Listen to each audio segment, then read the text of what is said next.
na videoaula. Hoje, nessa videoaula, nós vamos trabalhar com mutação, tá? Mutações gênicas, mutações estruturais, mutações cromossômicas numéricas, cromossômicas estruturais, tudo isso. Toda a classificação, tudo que acontece na molécula, para você entender essa organização das mutações, que nem sempre mutações são coisas ruins, tá? Eu vou falar disso também aqui nessa videoaula. Mas eu preciso ir para a tela do meu computador para poder te mostrar tudo direitinho, passo a passo. Então eu te acompanho, fique comigo até o final, porque você vai se surpreender. Tem uma coisa muito bacana de mutação, uma super curiosidade, que eu vou mostrar no final da aula. Te quero comigo até o final. Vem comigo. Bora para a tela do meu PC. Vamos acompanhando aí com minha voz e eu vou mostrando os slides para vocês. A gente vai construindo todo o conhecimento em torno desse assunto, que são as mutações. Lembrando a vocês que mutação nada mais é do que alteração, né?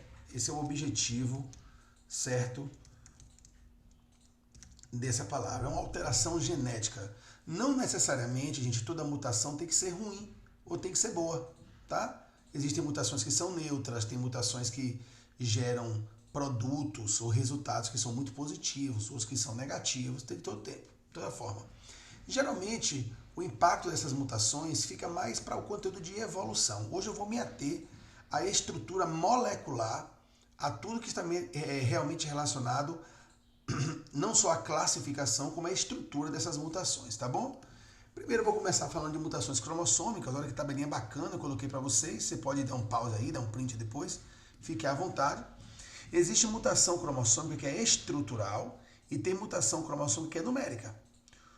Aí, o que pode acontecer na estrutura de um cromossomo? Ele pode perder uma parte, ter parte de sua estrutura deletada, uma parte duplicada, invertida ou translocada, que é a redução de segmento, a duplicação de segmento, genes que podem ser posicionados de maneira invertida no mesmo cromossomo ou pedaços trocados entre cromossomos que não são homólogos, que não pertencem ao mesmo par. A mutação cromossômica numérica ela vai estar interferindo na quantidade de cromossomos do cariótipo. Então pode ser uma euploidia, exemplo, N, 3N, 4N, 2N, né, uma diploidia, mas quase sempre diploide não é uma mutação, tá? E tem a aneuploidia, quando nós vamos alterar um cromossomo a mais ou a menos, 2 cromossomos a mais ou a menos no cariótipo. Essas são bem conhecidas, como síndrome de Down, por exemplo. Então tem a nulissomia, que são 2 cromossomos a menos no cariótipo, a monossomia, 1 cromossomo a menos, a trissomia, que é 1 a mais, e a tetrassomia, que são 2 cromossomos a mais. Então, agora, eu já quero falar com você de mutações cromossômicas estruturais, tá bom? Vamos falar o que acontece com os segmentos do cromossomo. Olha que imagem eu trouxe para você aqui. Olha só. Perceba que nesse par de cromossomos, nesse cromossomo, ele propõe que esses genes da porção terminal foram deletados. E daí o cromossomo ficou menor, tá vendo? Um processo como esse, ao longo de muito tempo na evolução, claro, deu origem, por exemplo, ao cromossomo Y. Ele derivou de um X ancestral, um X bem ancestral que deu origem ao Y. Esse X foi sofrendo várias mudanças, entre elas a perda de segmento. Olha na duplicação o que pode estar acontecendo. Aqui o gene verde e o gene vermelho foram duplicados. E aí, nesse cromossomo agora, nós temos 2 versões desse gene.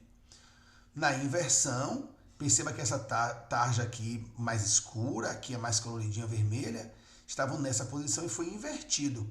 Então esse cromossomo sofreu a inversão do posicionamento dos seus genes. E a translocação, veja que um segmento de um cromossomo vai para o outro, né? E do outro vem para um.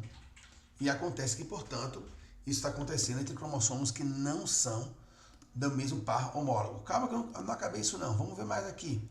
Eu quero ver você exercitando comigo, quero ver você falando comigo aqui. Olha lá. O que aconteceu ali no momento A? Foi eliminado, né? Um pedaço foi eliminado. Aconteceu uma deleção ali cromossômica. O que é que você está vendo em B? O segmento amarelo foi dobrado. Não é verdade? Então, você vai estar sempre lembrando desses nomes que você aprendeu aqui, ó. Então, aqui aconteceu uma duplicação. um pedaço do cromossomo foi duplicado. Se esse pedaço tem gene, pronto, o gene foi duplicado.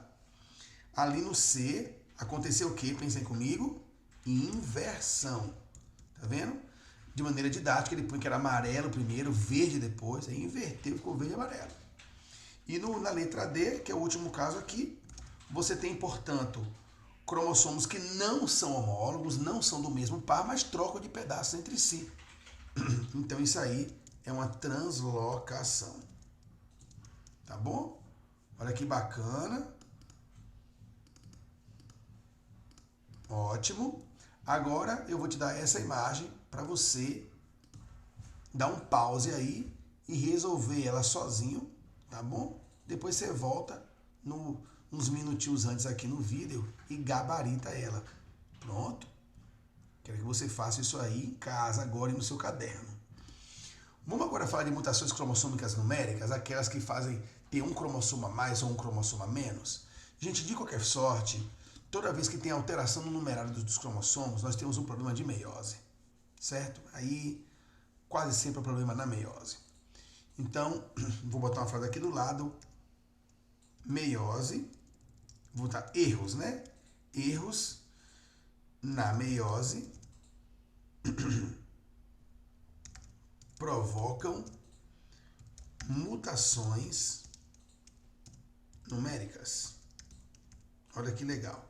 É por isso que o indivíduo pode ter cromossomos a mais ou cromossomos a menos. É exatamente por essas questões aí da meiose. Então, nessa imagem primeira que você vê, você está vendo um problema de separação aqui do cromossomo. Olha, gente, já na primeira anáfase. Porque a meiose, caso você não se lembre, é meiose 1 e meiose 2. Na meiose 1 tem a anáfase, que é a separação dos cromossomos homólogos, e na meiose 2 tem a anáfase 2, que é a separação das cromátides irmãs. Se o erro de separação cromossômica, se o erro de distribuição dos cromossomos já acontece na meiose 1, na anáfase 1, o impacto é maior. Todas as células filhas terão um numerário errado. Se acontecer na meiose 2, na anáfase 2, se o erro da distribuição acontecer na meiose 2, muito provavelmente nós vamos ter uma parte dos gametas com um problema na quantidade de cromossomos. A outra parte não. Tá bom? Então vamos ver isso aqui. Bora ver isso aqui. Vamos aumentar isso aqui para você visualizar bem o que eu quero discutir com você. Pronto. Vamos nessa. Olha aqui, ó. Se na meiose 1, na anáfase 1, esse par de cromossomos era para ser separado e não separou, eu vou ter mais cromátides numa célula filha do que na outra. Tá vendo? Então, essa célula, gente, ela tem 1, 2, 3, 4 cromossomos. Ela é 2n igual a 4. O ideal era que no final ela fosse n igual a 2. N igual a 2 era o saudável, o correto. Mas como teve um erro de não separação já na primeira meiose, perceba, ó, todas as células filhas dessa meiose tiveram problema. Nenhuma é n igual a 2. Essa tem 3 cromossomos, que tem um a mais. Esse maior está duplicado. E nesse lote de cá está faltando o cromossomo grande. Ou seja, n igual a 1. Se isso aqui, por exemplo, formasse um espermatozoide, apenas fazendo uma alusão matemática à espécie humana, para você entender, isso aqui poderia, por exemplo, dar origem a um espermatozoide com 24 cromossomos. O ideal é 23. Lembra disso? E aqui, por exemplo, faltando um, poderia dar origem a um espermatozoide com 22 cromossomos, com um a menos. Esse é o jogo. Perceba que do lado de cá, nós temos erros bem similares, porém, a falha da meiose está na meiose 2. A meiose 1 foi normal aqui. A meiose 1 foi saudável. Então, ela formou 2 células filhas corretas. Porém, uma dessas células filhas fez uma meiose 2 problemática e teve um erro de não disjunção da meiose 2. E aí o que aconteceu? Nós temos 2 gametas aqui com problemas. Os 2 de cá estão saudáveis. Moral da história. Se o erro de não disjunção é na meiose 1, 100% dos gametas afetados com o numerário errado de cromossomos. Se a não disjunção acontece na meiose 2, apenas uma parte vai sofrer o problema. Entendeu? É isso que a meiose é, a causa dessas mutações. E aí tem a euploidia e a aneuploidia. O que é a euploidia? A euploidia é uma alteração, vai provocar uma alteração no total geral de cromossomos do cariótipo. Então, a euploidia afeta todo o cariótipo. Lembrando a vocês que cariótipo é esse termo que faz referência aos cromossomos que compõem a célula que está sendo analisada, tá bom? Então, a aneuploidia ela afeta todo o cariótipo. Vamos ver isso? Olha aqui, por exemplo. Espécie humana, tá bom? Espécie humana, devido a um erro também da meiose, tá, gente? Também da meiose, ou o espermatozoide, não sofreu a meiose completamente. E ao invés de formar um gameta com 23, gente, formou um gameta com 46. Então, raciocina comigo, pelo amor de Deus. Vamos imaginar que um gameta aqui tenha 23. Vamos supor que seja o óvulo com 23. Mas aí o espermatozoide veio errado, ele veio com 46. Era para ele vir com 23, era o certo. Mas ele veio errado, erro da meiose. Não aconteceu anáfase nenhuma. Ele está com 46. O que é que está acontecendo? Eu vou ter 69 cromossomos no final. Então perceba, o número 69, ele representa 3, ele é um múltiplo de 3 do número 23. Não é isso mesmo? 23, 46, 69. Então eu vou entender que esse indivíduo é, portanto, um indivíduo 3N igual a 69. Porque o número N da nossa espécie, gente, é 23. Nós somos 2N igual a 23. Se eu tenho um lote a mais de 23, eu fui para 69. É exatamente porque gametas, no caso esse gameta aqui 46, né, um gameta errado, um gameta que teve 46 cromossomos foi fecundado. Perceba nesse mapa aqui agora comigo, que ao invés de nós termos pares de cromossomos, nós temos trincas de cromossomos. O certo são pares e não trincas. Então, todos os nossos agrupamentos têm um cromossomo a mais. Percebe? Até que no par 22, ó. Então, é uma trissomia. Esse indivíduo não tem viabilidade, né? Não vai viver. Vamos ver isso aqui de uma outra forma, de uma maneira mais didática. Olha aqui, por exemplo. Ó. Imagine que cada desenho desse, a bolinha, o triângulo, o pauzinho aqui, representa um par de cromossomos. Então, essa célula normal, diploide, ela tem o quê? 2N igual a 6. Por quê? Porque ela tem 3 pares, né, de cromossomos. Aqui eu estou desenhando cada cromossomo com um modelo bem distinto, triângulo, bolinha e pauzinho, para ficar bem diferente. Aqui dá para você, foca aqui no meu mouse, hein? Não fica olhando o resto da imagem, não. Atenção. Atenção aqui no mouse. Você está percebendo aqui o seguinte, que nós temos, ó, 2 exemplos de cada modelo. 2 exemplos de cada modelo. São 3 pares. Cada par tem um modelo diferente. Então o indivíduo é diploide. Entendeu? 3 pares, 3 conjuntos. 2 conjuntos desses modelos. Se tem uma euploidia, vai bagunçar tudo. Por exemplo, ou vai faltar um conjunto e vai ficar, ó, sem a homologia, sem os homólogos, ou vai ter um conjunto a mais, então foi para quanto? Foi para 9, tá vendo? Ou vai ter 2 conjuntos a mais, e vai ser 4N. Então, esse é o valor menor, N igual a 3. Então, aqui é 2N igual a 6, aqui é 3N igual a 9, aqui é 4N igual a 12. Então, toda vez que eu vou fazer os múltiplos de 3, nesse exemplo, eu vou dando a denominação haploide, diploide, triploide, tetraploide. Entenderam, gente? São quantos conjuntos nós temos? Aqui tem um conjunto só.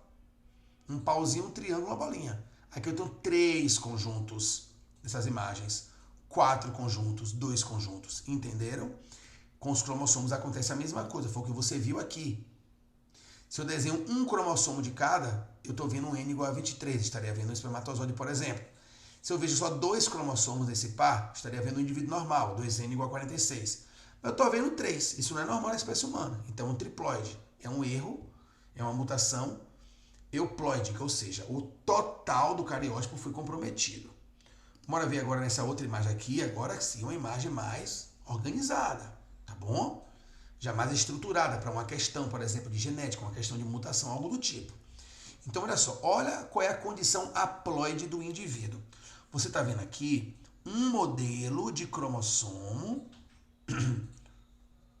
bem distinto do outro. São 8 cromossomos aqui. Tá vendo? Quando eu começo a organizar isso, eu formo pares. Perceba, ó. Esse com esse forma um par. Tá vendo? Esse aqui de cima, olha meu mouse, com o daqui de baixo, já forma outro par aqui, ó. Então, esses 8, quando eu vou botando lado a lado, eu vejo que eles formam pares. O que é um par de cromossomos homólogos, gente? Atenção, um par de cromossomo homólogo é exatamente um par de cromossomos iguais.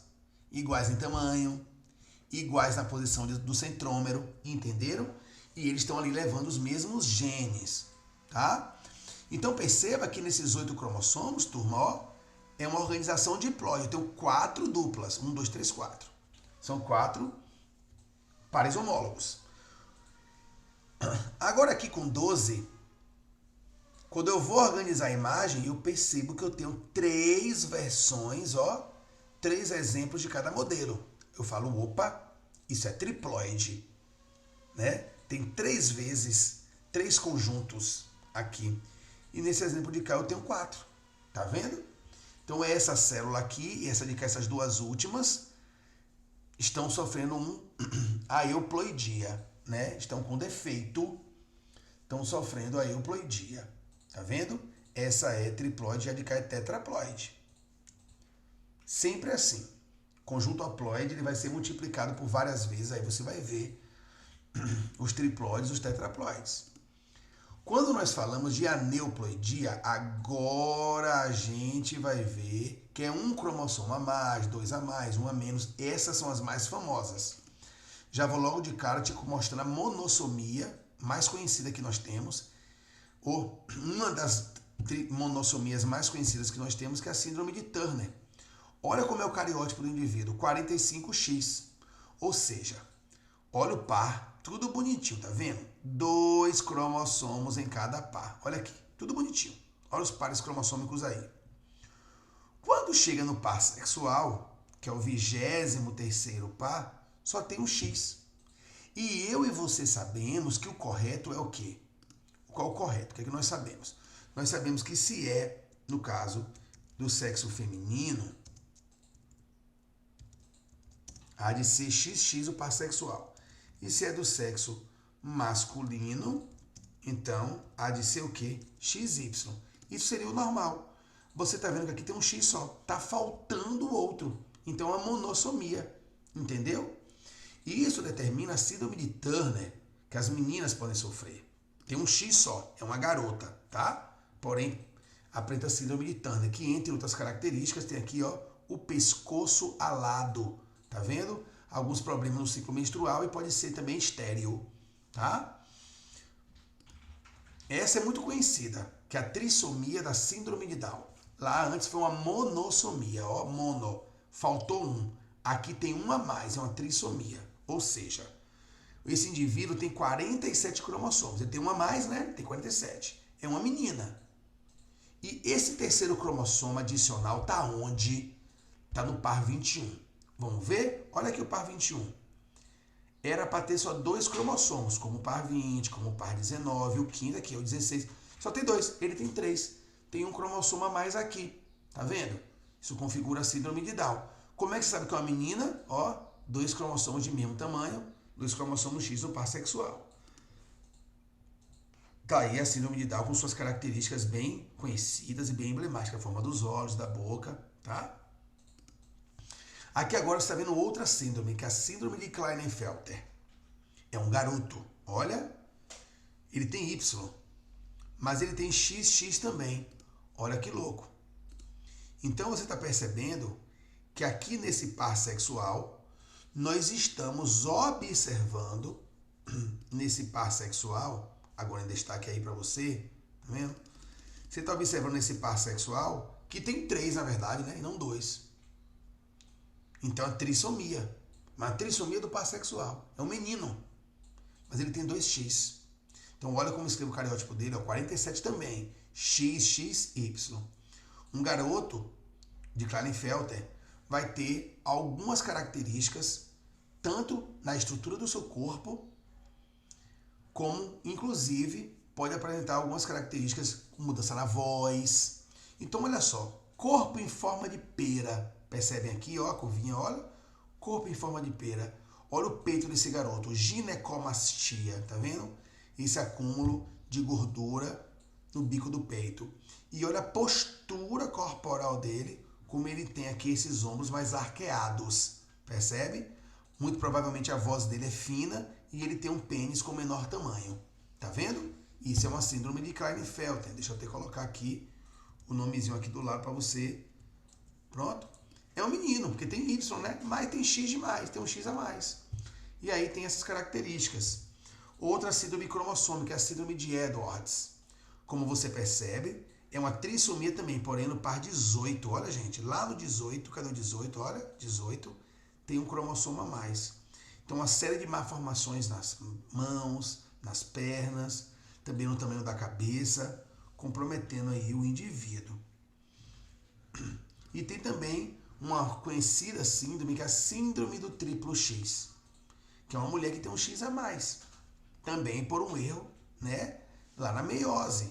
Era para separar os X na hora de formar o óvulo, e aí 2X foram para o mesmo óvulo, veio o espermatozoide, pronto, um triplo X. Dizem que muitas mulheres são triplo X e não sabem, porque são assintomáticas, tá? Mas tem alguns sintomas que podem sim acontecer e caracterizar uma mulher com triplo X. Então ela pode ter atraso na fala quando é criança, atraso no desenvolvimento, dificuldade de aprendizagem, deformidade física, estatura, músculos mais flácidos, tá vendo? Como consequência do triplo X. Pode acontecer isso ou ser assintomática. Toda a parte estrutural já foi. Agora vem o que? A parte gênica, né? Que são as mutações que vão acontecer exatamente lá naquela sequência de bases do DNA. Adenina, timina, guanina, citosina, aquelas sequências podem ser modificadas por substituição, né? Ou seja, uma base é substituída por outra, A por G, G por C, assim vai, por subtração ou por adição, tá? Olha, por exemplo, uma mutação por substituição, no que ela pode, né? Até onde ela pode chegar, até onde ela pode repercutir. Veja aqui, por exemplo, o caso da anemia falciforme. Isso é um clássico na biologia, você tem que saber isso, tá? O DNA tem lá o gene da hemoglobina. A hemoglobina é a proteína que está dentro da hemácia. Me ouve com atenção. Hemoglobina é a proteína que está dentro da hemácia. Então, esse gene é muito grande, né? Porque a hemoglobina, como você sabe, são 2 genes que a formam e tem muito aminoácido na hemoglobina. A hemoglobina chega a ter 1000 aminoácidos, então é uma proteína bem grande. E nessa sequência do DNA, que forma a hemoglobina, existe uma trinca que é CTT, citosina, timina, timina, na hemoglobina normal.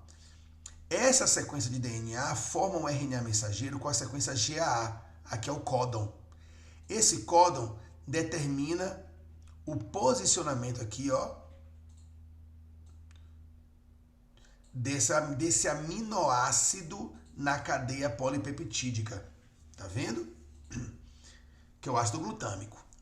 Do lado de cá, perceba que esse indivíduo porta uma mutação. Mutação é o quê? É mudança, né?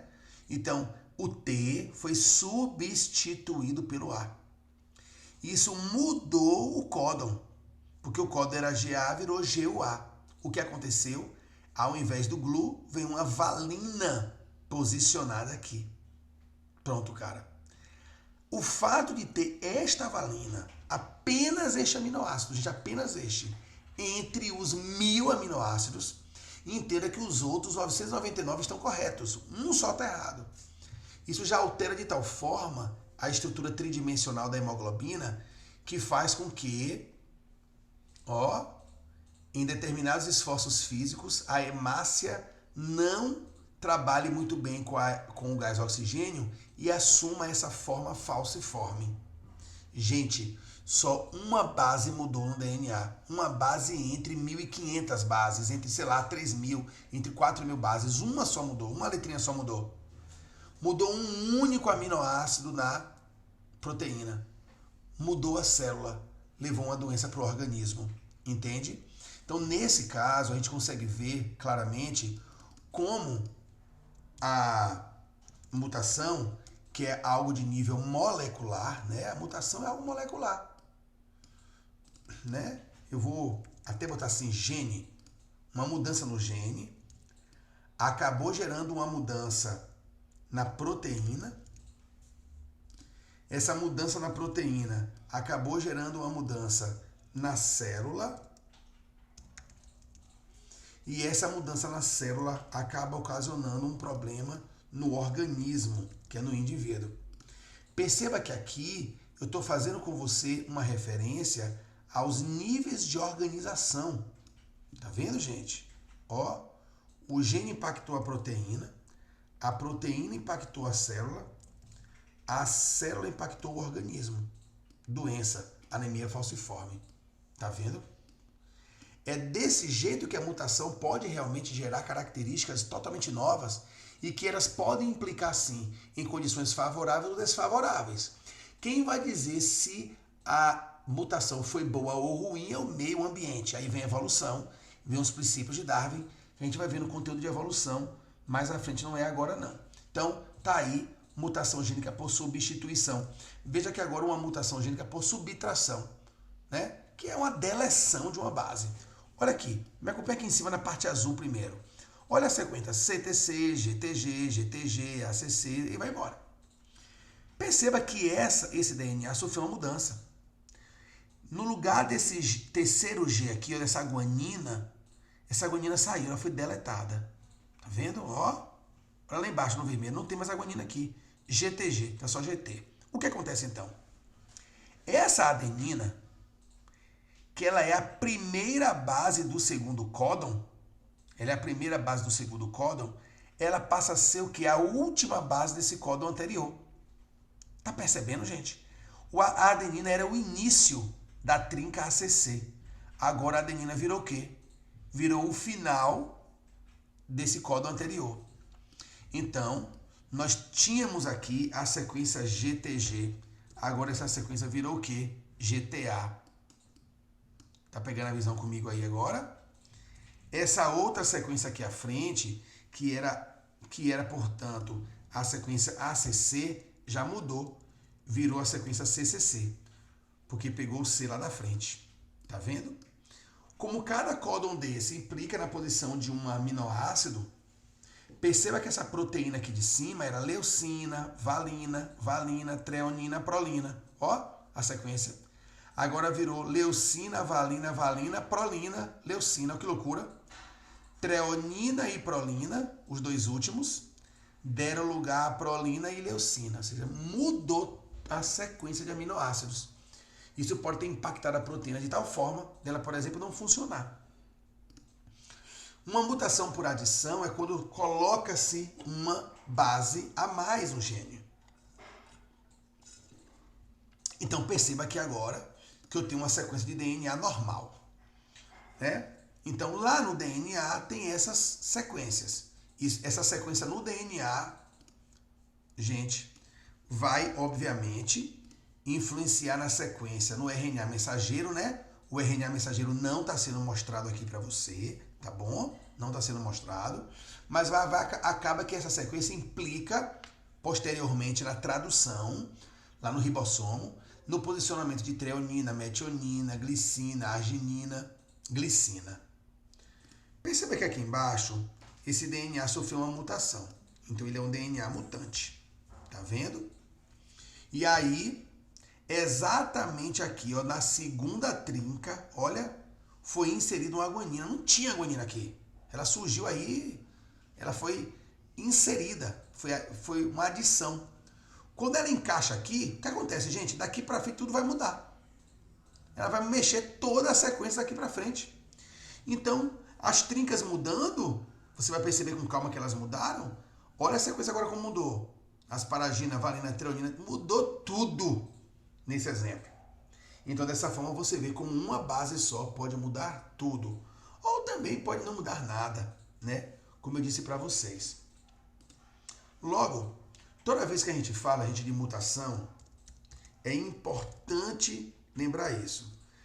Não podemos dizer que obrigatoriamente, ou que com toda certeza, uma mutação vai ocasionar uma mudança na proteína, tá?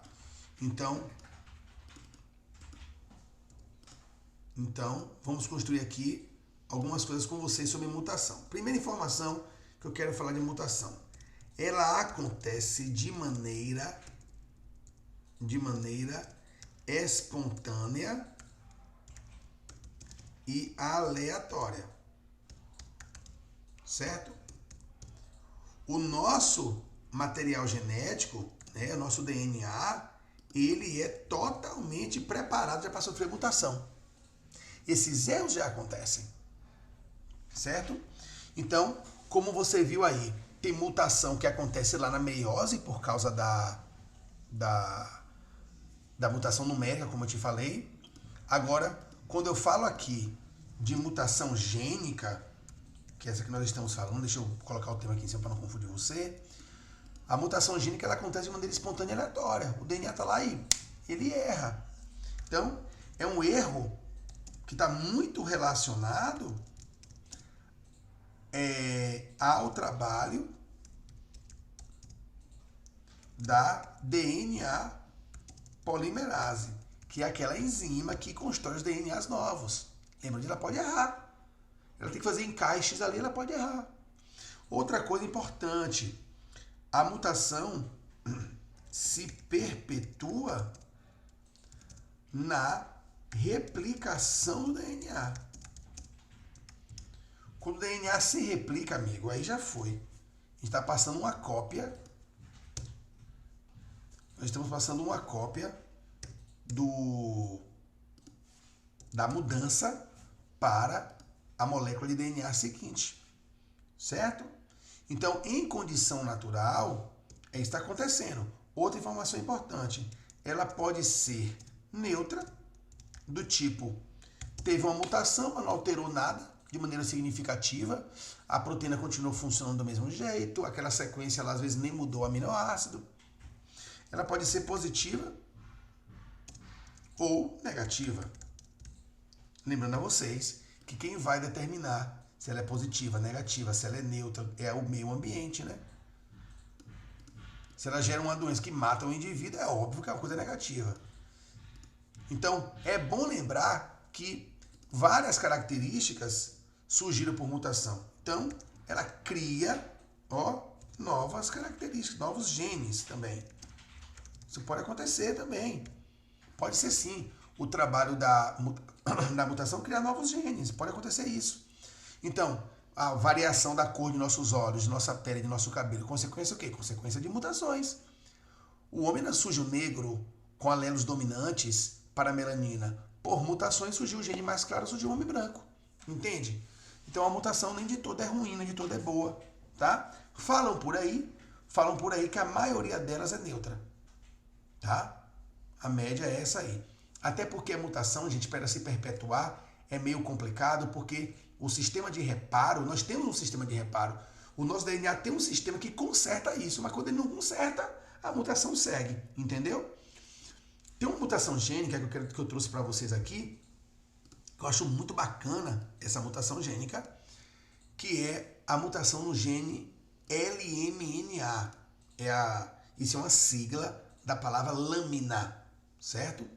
Esse gene LMNA, o que esse gene faz? Esse gene, ele organiza, esse gene LMNA organiza as proteínas que formam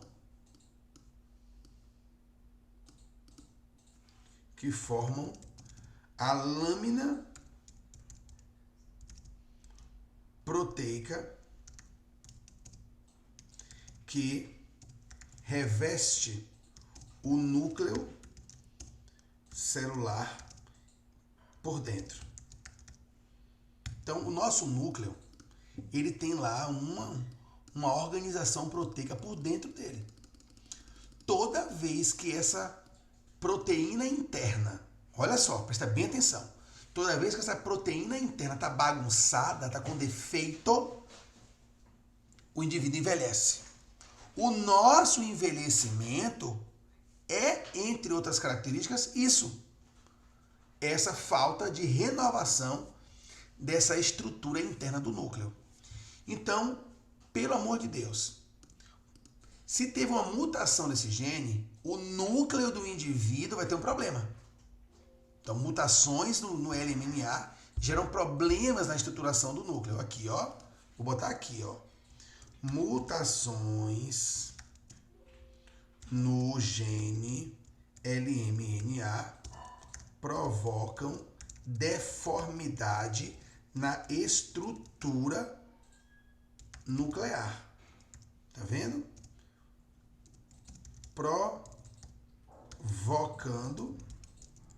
Provocando envelhecimento.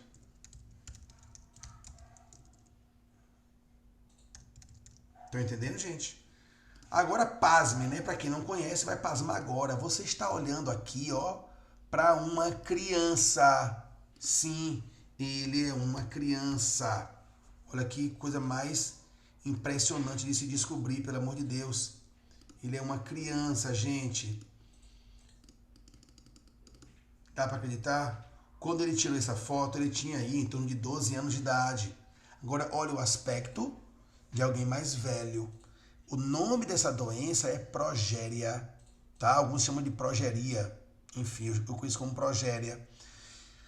E indivíduos que nascem com essa característica, né? Enfim, essa mutação já de nascença são raros, são poucos indivíduos, mas apresentam esses aspectos do envelhecimento, ainda crianças, como vocês estão vendo.